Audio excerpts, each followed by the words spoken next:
Welcome to MG shakes English academy.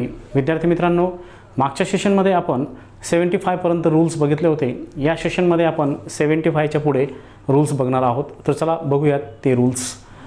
तर rule number 76. तर rule काय म्हणतोय बघा, हाऊ लॉंग सोबत परफेक्ट प्रेझेंट व परफेक्ट कंटिन्यूअस प्रेझेंट टेन्स येतो. जर वाक्यात तुम्हाला हाऊ लॉंग दिसला आणि पुढे जर रिकामी जागा भरायला सांगितली किंवा सिलेक्ट द प्रॉपर अल्टरनेटिव्ह किंवा असं काही भरायला सांगितलं तर तेथे दोन टेन्स येतात. एक तर परफेक्ट कंटिन्यूअस प्रेझेंट टेन्स येतो, अन्यथा परफेक्ट प्रेझेंट टेन्स येतो. लक्षात घ्या. तर बघूयात मग हा पुढचं नेक्स्ट. आता बघा याच्यावर आयोगाने कसा प्रश्न विचारला आहे बघा. मी तुम्हाला काय सांगितलं, हाऊ लॉंग सोबत जर पुढे रिकामी जागा विचारले किंवा काहीतरी पर्याय भरायला सांगितला तर दोन ऑप्शन्स आहेत. एक तर येणारा काळ कोणता असेल, परफेक्ट कंटिन्यूअस प्रेझेंट किंवा परफेक्ट प्रेझेंट टेन्स हा असेल. परफेक्ट कंटिन्यूअस प्रेझेंट कसं ऑलरेडीच वाक्यात जर परफेक्ट कंटिन्यूअस प्रेझेंटचा सेन्स आलेला असेल तर पुढे सुद्धा परफेक्ट कंटिन्यूअस प्रेझेंटच येणार. जर तसा सेन्स आलेला नसेल तर परफेक्ट प्रेझेंट टेन्स येत असतो. तर बघूयात वाक्यामध्ये. क्लर्क टायपिस्टला 2014ला हा प्रश्न विचारलेला आहे. तो प्रश्न बघा काय आहे, choose the correct alternative to complete the sentence. Choose the correct alternative to complete the sentence. वाक्य पूर्ण करण्यासाठी योग्य पर्यायाची निवड करून वाक्य पुन्हा लिहा, असा त्याचा अर्थ आहे. तर बघा, how long has he been sleeping. बघा हाऊ लॉंग आलं बरोबर आहे. परत पुढे परफेक्ट कंटिन्यूअस प्रेझेंटचा सेन्स आला, मग डोळे झाकूनही ते परफेक्ट कंटिन्यूअस प्रेझेंटच येणार. ऑलरेडी याचा संबंध आलेला आहे बरोबर आहे. मग इथं ही dash dash for 2 hours. For 2 hours हा टाईम एक्सप्रेशन जो आहे हा कॅल्क्युलेटेड टाईमसाठी येतो, फिक्स टाईमसाठी येतो. म्हणजे घटना 2 तास चालली असा त्याचा अर्थ आहे. तो 2 तास झोपलेला आहे असा त्याचा अर्थ आहे. तर रिकामी जागा इथे कोणतं येईल, मी तुम्हाला क्रायटेरिया सांगितला होता. हाऊ लॉंग जर आलेला असेल तर परफेक्ट कंटिन्यूअस प्रेझेंट येईल किंवा परफेक्ट प्रेझेंट टेन्स येईल. पण ऑलरेडी त्या सेन्समध्ये परफेक्ट कंटिन्यूअस प्रेझेंट टेन्स केव्हा घ्यायचा, ऑलरेडी त्या वाक्यामध्ये त्या परफेक्ट कंटिन्यूअस प्रेझेंटचा सेन्स आला आहे तर रिकाम्या जागीसुद्धा परफेक्ट कंटिन्यूअस प्रेझेंटचा सेन्स येईल.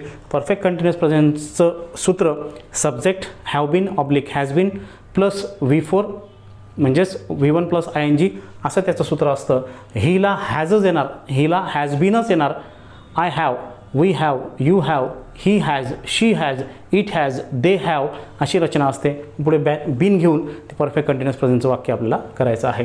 मग ह्या सेशनमध्ये ह्या प्रश्नामध्ये हॅज बीन स्लीपिंग हेच प्रॉपर ऑप्शन येईल. म्हणून रिकाम्या जागी येईल पर्याय क्रमांक योग्य भरून आपल्याला ते वाक्य कंप्लीट करता येईल. म्हणून प्रश्नाचं उत्तर आलं 1. नेक्स्ट. आता पुढे बघा,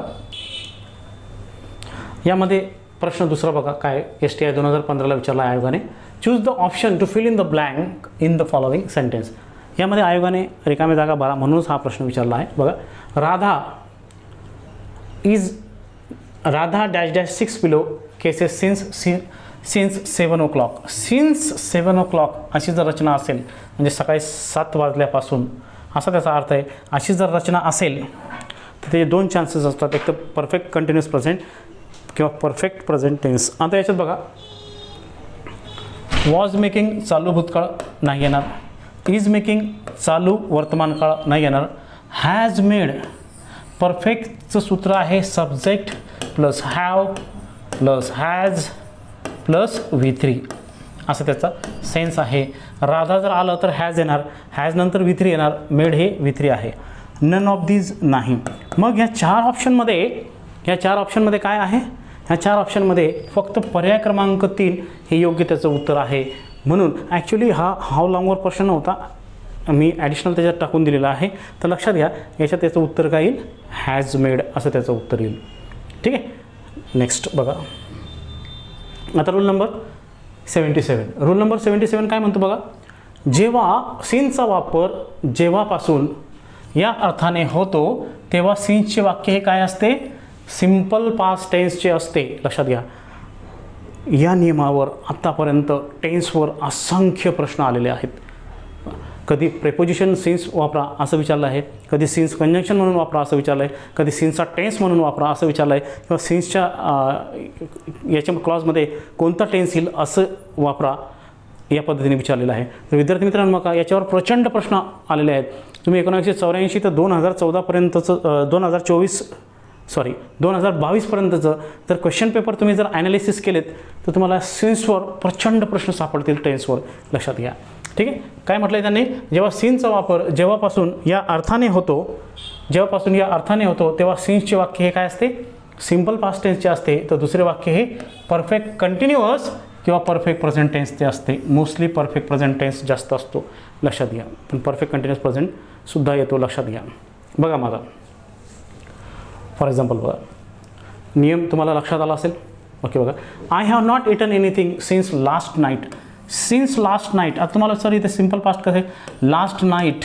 किंवा कधी कधी कसं होईल, पूर्ण ॲक्शन दर्शवणारे शब्द नसतील पण टाईम दर्शवणारे शब्द असतील, टाईम एक्सप्रेशन दर्शवणारे शब्द असतील. तर तुम्हाला माहिती आहे, लास्ट नाईट म्हणा किंवा लास्ट इयर म्हणा, लास्ट मंथ म्हणा, लास्ट वीक म्हणा, बरोबर आहे, लास्ट समर म्हणा, बरोबर आहे.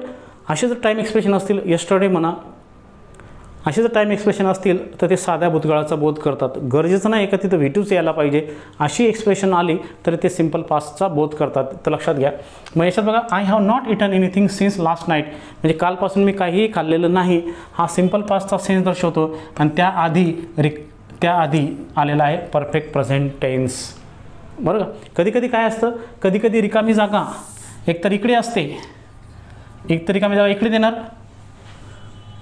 कधी कधी रिकामी जागा इकडे देणार. ज्यावेळेस रिकामी जागा देतात त्यावेळेस इथे V2 भरायला सांगतात. फॉर एक्झाम्पल कसं, ते खाली येईलच बघा. रिकामी जागा कुठे असतात, एकतर इथं असते, एकतर सिन्सच्या क्लॉजमध्ये असते. सिन्सच्या क्लॉजमध्ये जर रिकामी जागा भरायला सांगितली तर तिथं V2चा संबंध येतो. असे टाईम एक्सप्रेशन भरले जात नाहीत. विद्यार्थ्यांनी याची नोंद घ्यावी. दुसरं वाक्य बघा, तुमच्या लक्षात येईल.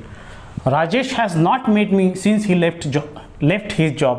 Rajesh has not met me, हे पहिलं वाक्य परफेक्ट प्रेझेंट टेन्स आहे. येस, परफेक्ट प्रेझेंट टेन्स आहे. दुसरं वाक्य बघा, since he left his job, हे दुसरं क्लॉज आहे. सिन्सचा क्लॉज आहे, सिम्पल पास्ट, लेफ्ट, याच्यात V2 आला आहे. म्हणजे कधी कधी काय येणार, एकतर इकडे रिकामी जागा देणार, एकतर इकडे रिकामी जागा देणार, कधी इकडे देणार, कधी इकडे देणार. लक्षात घ्या, दोघांचा सेन्स व्यवस्थित लक्षात घ्या. जर पुढच्या काळात परफेक्ट प्रेझेंट टेन्स असेल किंवा परफेक्ट कंटिन्युअस प्रेझेंट टेन्स असेल आणि इकडे जर तुम्हाला सेन्स देऊन जर रिकामी जागा भरायला सांगितली तर तिथे डोळे झाकून सिम्पल पास्ट टेन्स लिहावा. विद्यार्थ्यांनी याची नोंद घ्यावी. पुढे, I have not been sleeping well. बघा इकडे काय आलं आहे, I have not been sleeping well since my daughter lost her documents. हे काय म्हणले, सिन्सच्या क्लॉजमध्ये काय आहे, सिम्पल पास्ट आहे. दिसलं का. अगोदरच्या क्लॉजमध्ये काय आहे, परफेक्ट कंटिन्युअस प्रेझेंट टेन्स आहे. जर सिन्सच्या क्लॉजमध्ये सिन्सच्या क्लॉजमध्ये सिम्पल पास्ट टेन्स असेल तर अगोदरच्या क्लॉजमध्ये परफेक्ट कंटिन्युअस प्रेझेंट किंवा परफेक्ट प्रेझेंट टेन्स असतो. इथे परफेक्ट कंटिन्युअस प्रेझेंट टेन्स आलेला आहे. जेव्हापासून माझ्या मुलीने तिचे कागदपत्र हरवले तेव्हापासून मी व्यवस्थित झोपलेलो नाही, असं त्याचा अर्थ आहे. लक्षात घ्या. ठीक आहे, लक्षात आलं. मग हे एकदा नियम व्यवस्थित बघा मित्रांनो. हा खूप IMP रूल आहे, कारण या सेशनवर प्रश्न असतो म्हणजे असतो. या सिन्सच्या रूलवर प्रश्न असतो म्हणजे असतो. सिन्स हा प्रेपोजिशन पण आहे, सिन्स कंजंक्शन पण आहे, लक्षात घ्या. चला नेक्स्ट, पुढे बघा. पुढचं स्पॉट द एरर ह्याच्यावर बघा. I have not seen Neha, perfect present tense आहे. I have not seen Neha, perfect present tense आहे. आता सिन्सच्या क्लॉजमध्ये तुम्हाला माहिती आहे सिम्पल पास्ट टेन्सच यायला पाहिजे. दुसरा दिसला तर वाक्य wrong. Since we have left school, we have left school हे रॉंग आहे, कारण सिन्सच्या क्लॉजमध्ये काय असतो, सिम्पल पास्ट टेन्स असतो. सिम्पल पास्ट टेन्स म्हटला म्हणजेच काय, सब्जेक्ट प्लस V2 असायला हवा. वी हा सब्जेक्ट आला तर हॅव लेफ्ट नको, इथे फक्त लेफ्ट पाहिजे. वी लेफ्ट स्कूल असं पाहिजे. म्हणजे कोणत्या सेक्शनमध्ये एरर आहे तुम्हाला लक्षात आलं. आता इथे बघा, I have not seen Neha बरोबर आहे, सिन्स बरोबर आहे. वी हॅव लेफ्ट स्कूल च्याऐवजी वी लेफ्ट स्कूल असं पाहिजे. वी लेफ्ट स्कूल असं पाहिजे. येथे मिस्टेक आहे म्हणून सी हा पर्यायात मिस्टेक असल्यामुळे सी त्याचं उत्तर येईल. लक्षात आलं. म्हणजे आपण काय लक्षात ठेवायचं, दोन क्रायटेरिया आहेत. सिन्सच्या क्लॉज सिम्पल पास्ट, अगोदरचा क्लॉज काय असेल, परफेक्ट कंटिन्युअस प्रेझेंट किंवा परफेक्ट प्रेझेंट टेन्स. संपलं. नेक्स्ट पुढे बघा. राज्यसेवा 2020ला प्रश्न आला आहे रिसेंट. बघा काय, ही परीक्षा 21मध्ये झाली होती.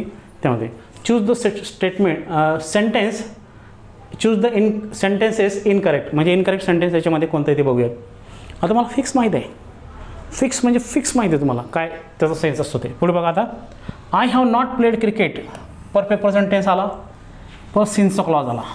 म्हणजे डोक्यात काय पाहिजे आपल्या, simple past. I have not played cricket since I have left school. हे वाक्य चुकलं, कारण सिन्सच्या क्लॉजमध्ये काय पाहिजे, सिम्पल पास्ट पाहिजे, सब्जेक्ट प्लस V2 पाहिजे, परंतु येथे परफेक्ट प्रेझेंट आला म्हणून ते वाक्य चुकलं. म्हणजे पहिलं वाक्य चुकलं.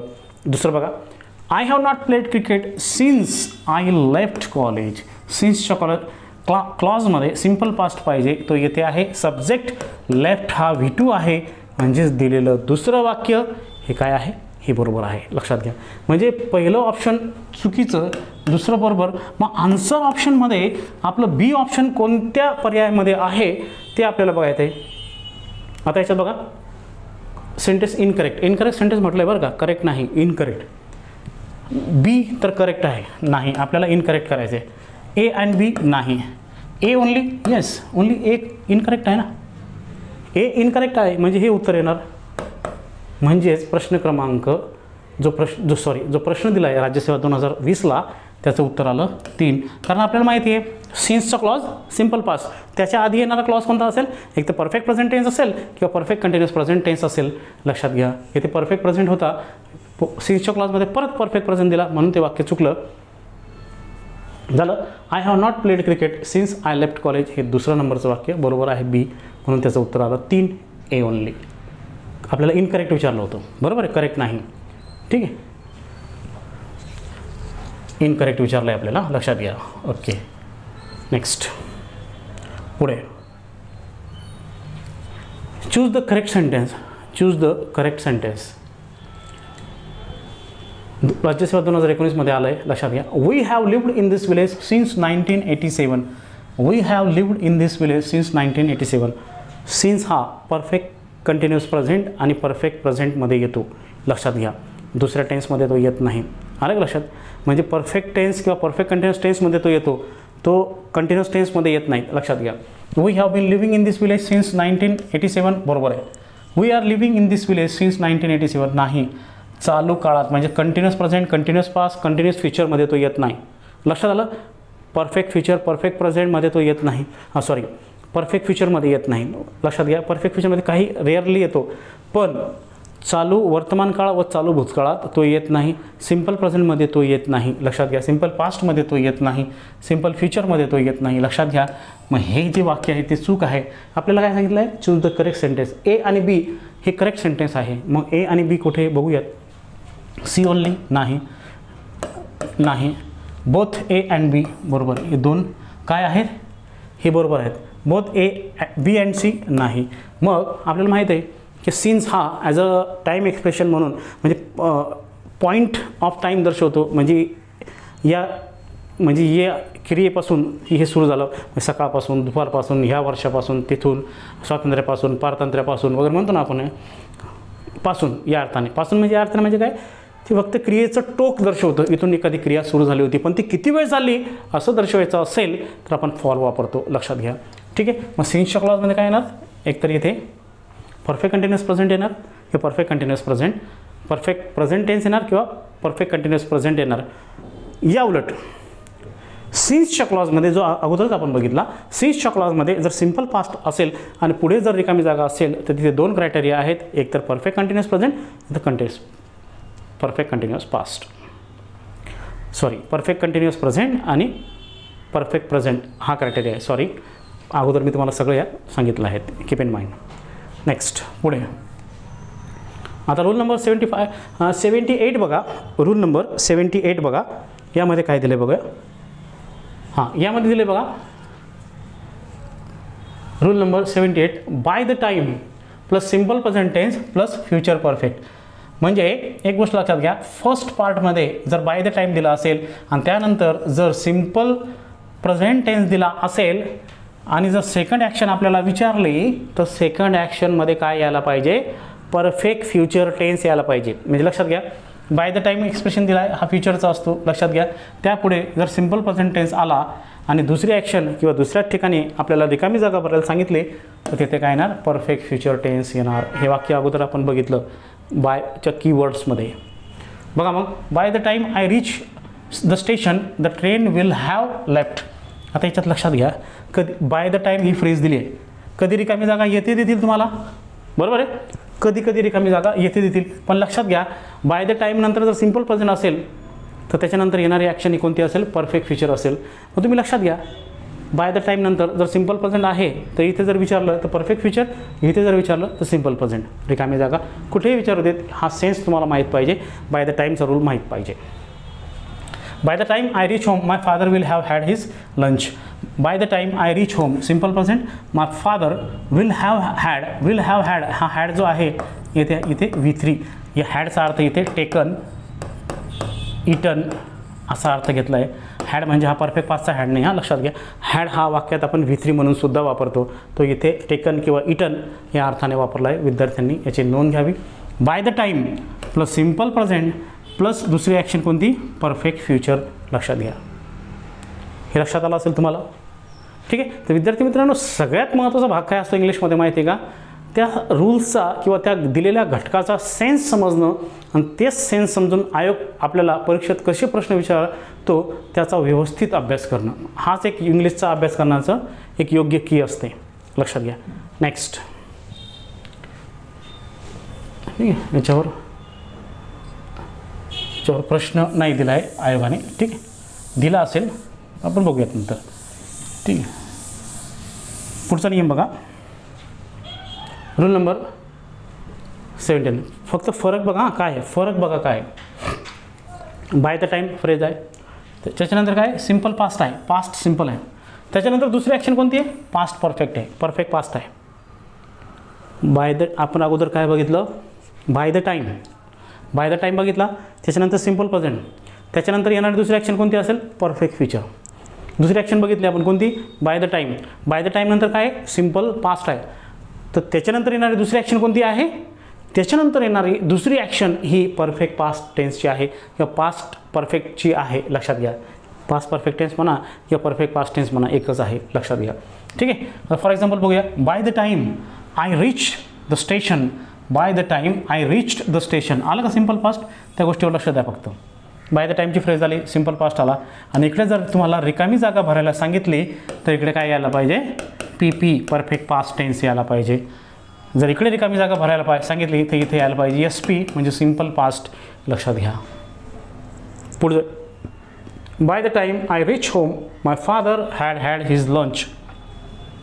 Bye the time I reached home आली सिम्पल पास्ट, नंतर दुसरी ॲक्शन आली माय फादर हॅड हिज लंच. इथे दोन हॅड वापरलेत.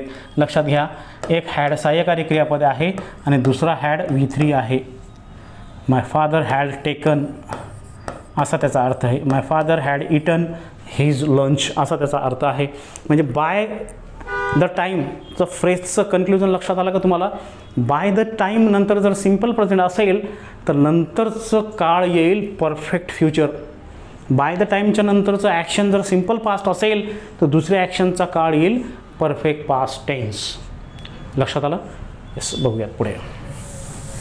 Next,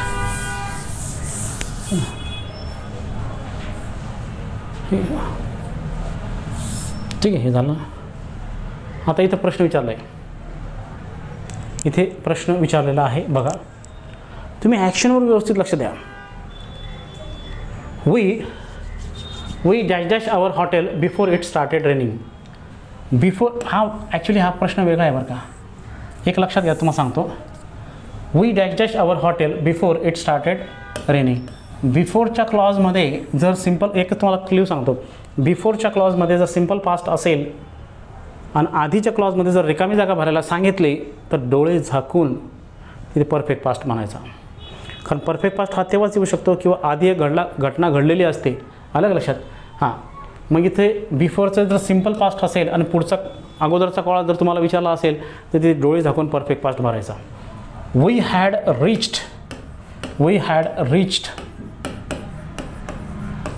reached our hotel before it started raining. म्हणजे काय, पाऊस सुरू होण्याच्या आधी आम्ही आमच्या हॉटेल्समध्ये पोहोचलेलो होतो. म्हणजे पहिली ॲक्शन कोणती झाली, हॅड रिच्ड. पोहोचण्याची, हॉटेलमध्ये पोहोचण्याची ॲक्शन फर्स्ट झाली. म्हणजे इंग्रजीमध्ये भूतकाळात म्हणजे परफेक्ट पास्ट टेन्समध्ये जी घटना अगोदर घडलेली असते ती पूर्ण भूतकाळात असते आणि जी घटना नंतर घडलेली असते ती सिम्पल पास्टमध्ये असते. म्हणजे बिफोरच्या आधी जे झालं ना, लक्षात घ्या. म्हणून येथे काय येईल, हॅड रिच्ड येईल. मग त्यांनी म्हटलं which one of the following verb expresses the action in past perfect in the sentence. सांगितलं त्यांनी, तिथे शब्दच वापरून टाकला त्यांनी. म्हणजे पास्ट परफेक्ट हे भरण्यासाठी तुम्हाला काय माहीत पाहिजे, त्याचा formula subject plus had plus V3 हे माहीत असणं तुम्हाला गरजेचं आहे. हे माहीत असणं तुम्हाला खूप गरजेचं आहे. इथे फॉर्म्युला विचारला नाही डायरेक्ट, पण मी तुम्हाला दुसरा नियम काय सांगितला, समजा पास्ट परफेक्ट तिथे वापरला नाही, पण इंग्रजीमध्ये जर दोन घटना घडत असतील आणि जी ॲक्शन अर्लियर असते किंवा जी घटना आधीची असते ती परफेक्ट पास्ट टेन्समध्ये येते आणि जी घटना नंतरची असते ती सिम्पल पास्ट टेन्समध्ये असते. याचा व्यवस्थित अभ्यास करा.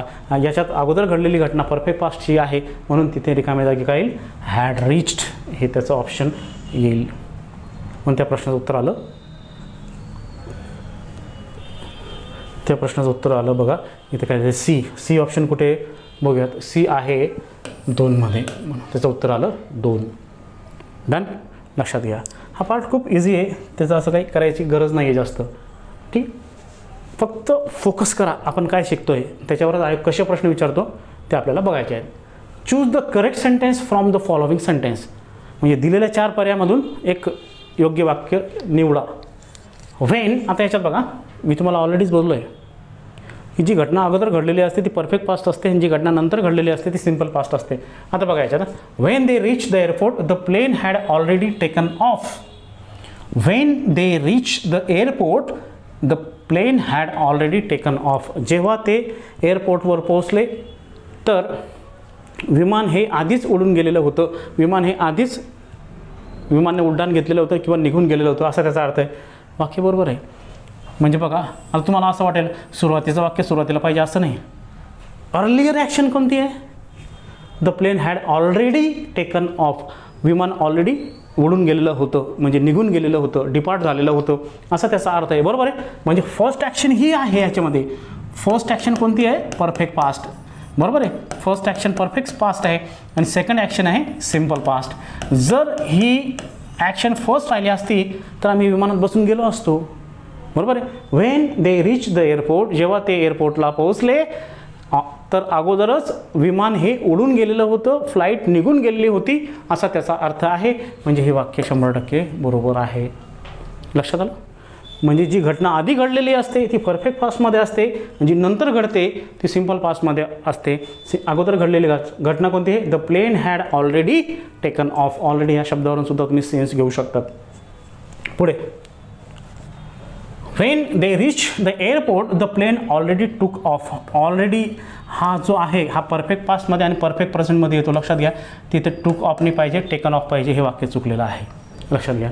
म्हणजे जी घटना आधी घडते ती परफेक्ट पास्ट असते, इथं परफेक्ट पास्ट यायला हवं तर चुकलं आहे. लक्षात घ्या. मग याच्यात बघा, याच्यात फक्त कोणतं आहे, पहिलंच वाक्य बरोबर आहे, ए बरोबर आहे. मग ए कुठे आहेत बघूया. ए ऑप्शन आहे 1मध्ये. बरोबर, ए कुठे, 1मध्ये, म्हणून याचं उत्तर आलं 1. बघा, आपण जर प्रॉपर सेन्सने त्याचा अभ्यास करत गेलो, एरर सोडवत गेलो आणि त्या पद्धतीने जर आपण वाक्य सोडवली परीक्षेत आलेली तर आपलं कधीच वाक्य चुकत नाही. मी तुम्हाला काल बोललो होतो की नियम केव्हापर्यंत, फक्त शिकण्यापर्यंत. एकदा जर तुम्हाला याचा सेन्स माहीत झाला की सेन्स कुठे येतो, फॉर कुठे येतो, पहिली ॲक्शन कोणती असते, दुसरी ॲक्शन कोणती असते, यामध्ये काय घेतलं तर काय येतं, त्यामध्ये काय घेतलं काय येतं, हे एकदा जर माइंड सेट झालं ना तर नियमची ठेवून द्यायचं. आता तुम्हाला वाटत असेल 120 नियम आपण घेतो आहे, हे 120 नियम फक्त तुमचं माइंड सेट करण्यासाठी घेतलेलं आहे. मला जर विचारलं तर मी काय सांगेल, मी नियम काही लक्षात घेत नाहीत, पण मला माहिती आहे हे सेट झालं, इथं हे झालं ना तिथं ते येईल, तिथं ते झालं ना ते येईल, अशी अवस्था तुमची व्हायला पाहिजे, असा कॉन्फिडन्स तुमचा यायला पाहिजे. लक्षात घ्या. ठीक आहे. नेक्स्ट, पुढे आता रूल नंबर 18 80 नाही 80. आता यामध्ये बघा काय दिलं आहे, यामध्ये कसं दिलं आहे बघा. It is first time, it is second time, it is third time. म्हणजे जर तुम्हाला अशी रचना दिसली, it is first time, it is second time, it is third time, अशी रचना दिसली आणि पुढे जर तुम्हाला एखादी रिकामी जागा भरण्यासाठी दिली तर तिथे डोळे झाकून परफेक्ट प्रेझेंट टेन्स लिहायचा. तीच आहे ना, येस, प्रेझेंट परफेक्ट टेन्स लिहायचा. Present perfect tense. लक्षात घ्या, it is first time, it is second time, it is third time अशी वाक्यरचना दिसली आणि पुढे जर रिकामी जागा दिलेली असेल तर तिथे पूर्ण वर्तमान काळ परफेक्ट प्रेझेंट टेन्स येईल. बघा मग for example, it is first time I have seen so much blood, perfect present tense. ठीक आहे. It is second time you have cheated me, it is second time you have cheated me, ही दुसरी वेळ आहे, तुम्हाला फसवण्याची ही दुसरी वेळ आहे. It is third time you have abuse me, ही तिसरी वेळ आहे, तुम्हाला शिवी दिल्याची तिसरी वेळ आहे. बरोबर, असा त्याचा अर्थ आहे. म्हणजे बघा तुम्हाला दिसेल it is first time, it is second time, it is third time, नंतर आपण परफेक्ट प्रेझेंट टेन्स घेतलेला आहे. म्हणजे डोक्यात बसलं का, it is first time, it is second time, it is 10 time असं जरी म्हटलं तरी तिथं काय येणार, परफेक्ट प्रेझेंट टेन्स येणार. लक्षात घ्या, फिक्स. पुढे बघूयात. ठीक आहे, पुढे बघूयात. आता काय संपलं काय, नेक्स्ट पुढे बघूयात. लक्षात आलं, तिथं वाक्य नव्हतं आयोगाने विचारलेलं, असू देत. जिथे तुम्ही म्हणजे सांगितलं तर तुम्हाला लगेच लक्षात यायला पाहिजे. आता रूल नंबर 81 बघा. रूल नंबर 81 काय सांगते बघा, ऑलवेज, नेवर, सेल्डम, ऑफनचा वापर मुख्य क्रियापदाच्या आधी केला जातो. ऑलवेज, नेवर, सेल्डम, ऑफन इत्यादीचा वापर मुख्य क्रियापदाच्या आधी केला जातो. लक्षात घ्या, सिम्पल प्रेझेंट टेन्समध्ये मोस्टली हे टाईम एक्सप्रेशन वापरले जातात. हे ॲडवर्बियल्स आहेत, म्हणजे हे ॲडवर्बचं काम करतात. लक्षात घ्या, यांचं स्थान कुठे असतं, कधी कधी करेक्ट सेंटेन्समध्ये यांचं स्थान चुकवलेलं असतं. बरोबर ना, ते सुद्धा आपण लक्षात घ्यावं. हे जर तुम्हाला कळलं की ऑलवेज, नेवर, सेल्डम, ऑफन इत्यादीचा वापर मुख्य क्रियापदांच्या आधी केला जातो. बरोबर आहे, मुख्य क्रियापदांच्या आधी केला जातो, ते फिक्स झालं. जर यांचं स्थान जरी चुकलं तरी गृहीत धरायचं की ते वाक्य चुकलं आहे. आता आयोगाने ते दिलेलं आहे, आय सेल्डम गो देअर. बरोबर आहे, हे वाक्य बरोबर आहे. याच्यात गो काय आहे, मेन व्हर्ब आहे. सेल्डम हा ॲडवर्बियल मेन व्हर्बच्या आधी आला म्हणजे वाक्य बरोबर आहे. ठीक आहे ना. He often beats me, beats हा मेन व्हर्ब आहे, त्याच्या आधी हा ॲडवर्बियल आला म्हणजे हे वाक्य देखील बरोबर आहे. ही ऑलवेज कम्स हिअर, कम्स हा मेन व्हर्ब आहे, त्याच्या आधी ऑलवेज हा ॲडवर्बियल आला म्हणजे हे वाक्य देखील करेक्ट आहे. शी नेवर गोज टू हॉटेल हे वाक्य देखील बरोबर आहे, कारण गोज हा मेन व्हर्ब आहे, त्याच्या आधी नेवर हा ॲडवर्बियल आलेला आहे. पुढे I always support them, support हा मेन व्हर्ब आहे, त्याआधी ॲडवर्बियल ऑलवेज आलेला आहे म्हणजे हे पाचही वाक्य ग्रॅमॅटिकली करेक्ट आहे. जर यांचा प्लेस मिसप्लेस झाला, आय गो सेल्डम देअर, आताच राज्यसेवेला रिसेंटली विचारलं होतं बरं का, लक्षात घ्या, आय गो सेल्डम देअर असं जर म्हटलं तर याचं स्थान चुकलं ना, मुख्य क्रियापदाच्या आधी यायला पाहिजे. तो या शब्दांचे जर मिसप्लेस झालं, त्यांचं स्थान जर दुसऱ्या शब्दाच्या आजूबाजूला ठेवलं तर ते वाक्य काय असेल, ते वाक्य ग्रॅमॅटिकली इनकरेक्ट असेल. ते वाक्य काय असेल, ग्रॅमॅटिकली ते इनकरेक्ट असेल. यांचं स्थान लक्षात घ्या. आणि दिलेली सगळी वाक्य ही सिम्पल प्रेझेंट टेन्सची आहेत, कारण ही सगळी एक्सप्रेशन्स, ही सगळी ॲडवर्बियल्स सिम्पल प्रेझेंट टेन्समध्ये टाईम एक्सप्रेशन्स म्हणून वापरले जातात, याची नोंद घ्या. ठीक आहे. नेक्स्ट पुढे बघा, कंबाईनमध्ये विचारलं आहे. म्हणजे आता एक लक्षात घ्या, आता याच्यात व्हर्ब विचारला आहे आपल्याला, ठीक आहे ना, पण हा जरा प्रश्न पोरांना ते प्रॉपर क्रियापदचा अर्थ माहीत पाहिजे. Lawyer always interrupts, lawyer always interprets, म्हणजे आपली बाजू नेहमी मांडतो असा त्याचा अर्थ आहे. इथं येईल म्हणजे हा तसा प्रश्न नाही आहे, फक्त एक अंडरस्टँडिंगच्या हिशोबाने समजून घ्या. फक्त ते ऑलवेज मेन व्हर्बच्या आधी आला आहे असं मला दाखवायचं आहे. याच्यात उत्तर त्याचं हे आहे, इंटरप्रिट्स. बरोबर. नेक्स्ट पुढे यात बघा, पुढचा प्रश्न बघा, Maya seldom visits Meena and company. आता बघा, सेल्डमचं स्थान कुठे आलं, विजिट्स या व्हर्ब आधी आलं. बरोबर आहे ना. आता सेल्डमला नकारार्थी अर्थ आहे. ज्या वाक्यात सेल्डम येतो ते वाक्य नकारार्थी असतं आणि त्याचा क्वेश्चन टॅग होकारार्थी येतो. मग लक्षात घ्या. ठीक आहे. Maya seldom visits Meena and company. आता choose the correct question tag. हा एक प्रश्न कशावर विचारू द्या, कॉन्सेप्ट काही असत आपली, पण हे तुम्हाला कळलं का, सेल्डम म्हणजे क्वचितच. Meena seldom visits Meena and company. Maya seldom visits Meena and company म्हणजे माया मीना अँड कंपनीला क्वचितच भेट द्यायची किंवा देते. बरोबर, असा त्याचा अर्थ आहे. ठीक आहे. क्वचितच म्हणजे काय, जवळजवळ नाही असं त्याचा अर्थ आहे. म्हणजे वाक्य निगेटिव्ह असतं. याचा क्वेश्चन टॅग होकारार्थी येतो. आता याच्यात व्हिजिट्स म्हटला आणि माया म्हटला. माया म्हणजे शी, आणि व्हिजिटमधला डज, बरोबर आहे. डजशी असं जिथं असेल ते त्याचं उत्तर असेल. डजशी आहे का कुठे आहे की डजशी 1 नंबरवरच आहे, लक्षात घ्या.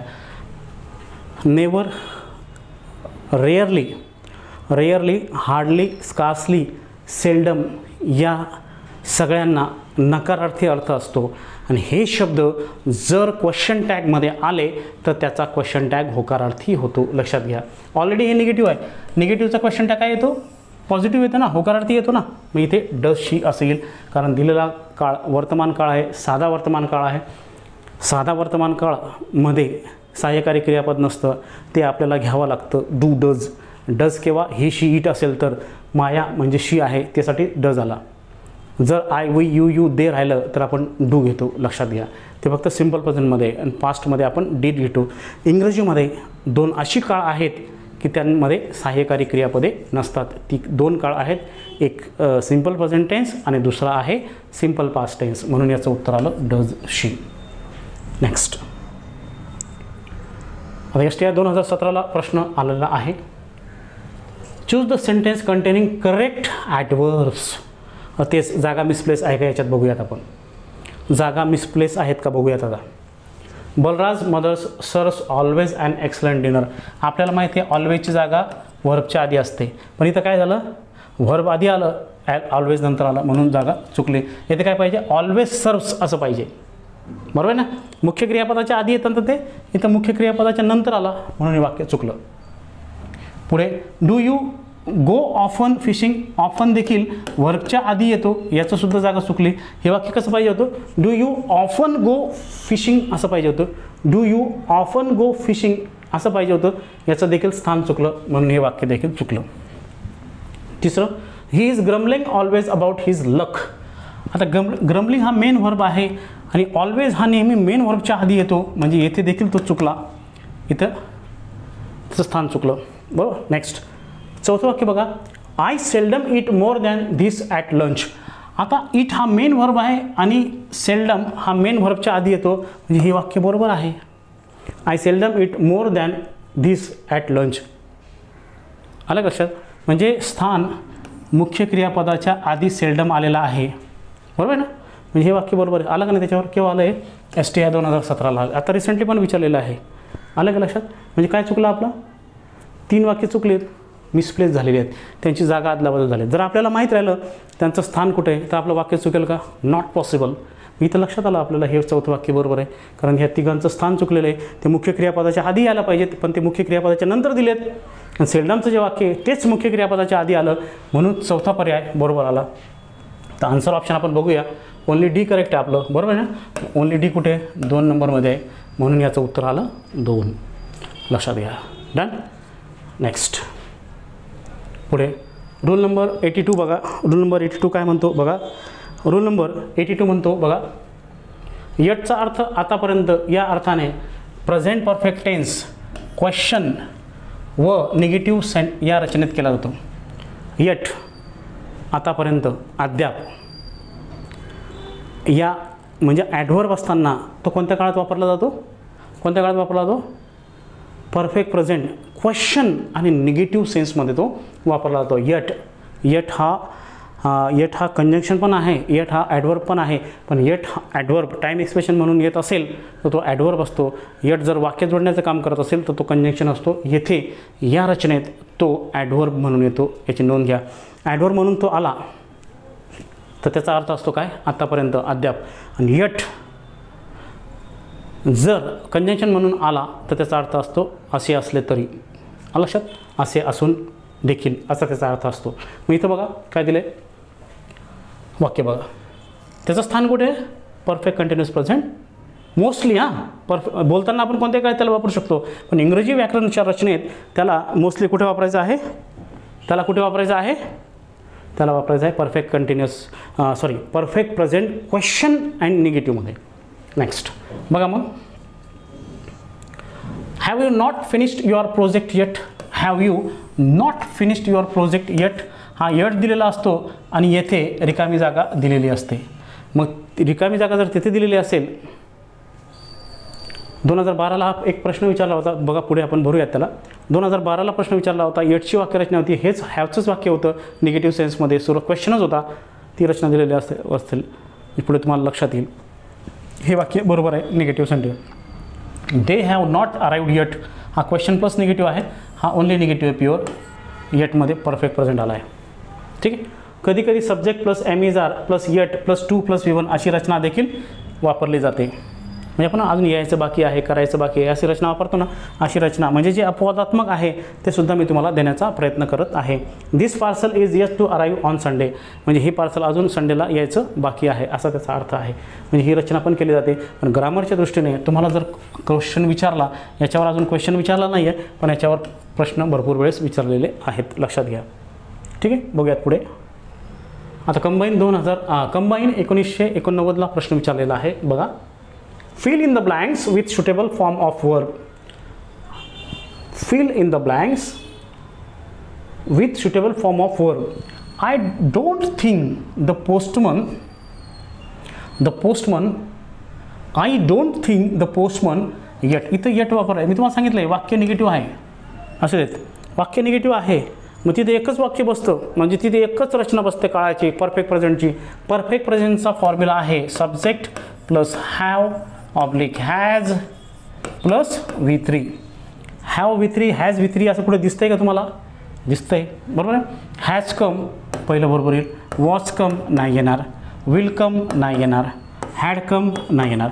आता हा जो कम आहे, जो क्रियापद आहे कम, याचे दुसरं आणि तिसरं रूप सारखंच आहे. आता बघा, नाही सॉरी, पहिलं आणि तिसरं रूप सारखं आहे. कम, दुसरं आहे केम आणि तिसरं आहे कम. लक्षात घ्या. ह्या कम जर वाक्यात एकटा आला, नुसता एकटा, तर तो सिंपल प्रेझेंट असतो. आणि तो जर have, has, had, will, have सोबत आला तर तो येथे V3 असतो. लक्षात घ्या. मग ह्या ऑप्शनमध्ये येटच्या रचनेत रिकामी जागासाठी योग्य पर्याय काय येईल? Has come. म्हणून या प्रश्नाचं उत्तर आलं असं बघा. I don't think the postman has come yet. Done. Next पुढे STI 2012मध्ये परत प्रश्न विचारला आहे बघा. I have not travelled by plane. I have not travelled नकारार्थी वाक्य परफेक्ट प्रेझेंट टेन्स. तर ते काय भरायला सांगितलं आहे? येट. बरोबर आहे. Fill in the blank with correct option. बरोबर आहे. बघा, आयोगाचा प्रश्न विचारण्याचा कल कसा असतो, माइंड सेट पाहिजे आपलं, प्रश्न कसा येऊ देत, आपलं माइंड सेट पाहिजे, प्रश्न कसा येऊ देत. मग इथे डोळे झाकून आपण काय लिहिणार? येट लिहिणार. टील नाव नाही येणार, ॲज ऑफ नाव नाही येणार. मग काय येणार? I have not travelled by plane yet. मी अद्यापपर्यंत विमानाने प्रवास केलेला नाही. मी अजूनही विमानाने प्रवास केलेला नाही असा त्याचा अर्थ आहे. लक्षात आलं? इथं काय विचारलं? फक्त येट भरायला विचारलं. कधी कधी येट देऊन परफेक्ट प्रेझेंट टेन्स आपल्याला भरायला सांगितलं जातं. व्हेरिएशन आहे. तुम्ही जर बघा, आपण जर मागे गेलो तर बघा तुम्हाला दिसेल वेगवेगळ्या प्रकारचे प्रश्न वापरलेले आहेत. इथं काय सांगितलं आहे बघा, इथे ठीक आहे परफेक्ट प्रेझेंट टेन्स भरायला सांगितलं आहे. ठीक आहे. म्हणजे तुम्हाला असं व्हेरिएशन दिसेल. हां, आता रूल नंबर 83 बघूयात आपण. रूल नंबर 83 काय म्हणतोय ते बघूयात आपण. तर रूल नंबर 83 बघण्याच्या आधी मला असं वाटतं की हा रूल आपण पुढच्या सेशनमध्ये घेऊयात. या सेशनमध्ये आपण इथेच थांबूयात. का? कारण महत्त्वाची गोष्ट कशी असते, आपण 76 पासून सुरू केलं, आपण 5-5, 7-7, जास्तीत जास्त 5-5 किंवा 7-7 हे करतो आहे. महत्त्वाचा मुद्दा काय आहे, मी पुन्हा हायलाईट काय करतो ह्या गोष्टी, की माइंड सेट कर. मी परत तुम्हाला सांगतो, जर एकदा तुमचं माइंड सेट असेल, प्रश्न कसा येऊ द्या हो, तुम्हाला तो 100% सोडवता येतो. तर विद्यार्थी मित्रांनो, या सेशनमध्ये आपण 76 ते 82 पर्यंतचे रूल्स घेतले. ईच अँड एव्हरी रूल मी अतिशय प्रॉपरली एक्सप्लेन केलेला आहे. आयोगाने त्याच्यावर कसे प्रश्न विचारलेले आहेत याची देखील सांगड घातलेली आहे. आणि आयोगाचा प्रश्न सोपा वाटावा म्हणून जे रूल्स आपण घेत आहोत त्या रूलचा प्रॉपरली अभ्यास करा. ठीक आहे. अशी अपेक्षा करतो हे लेक्चर तुम्हाला समजलं असेल. धन्यवाद.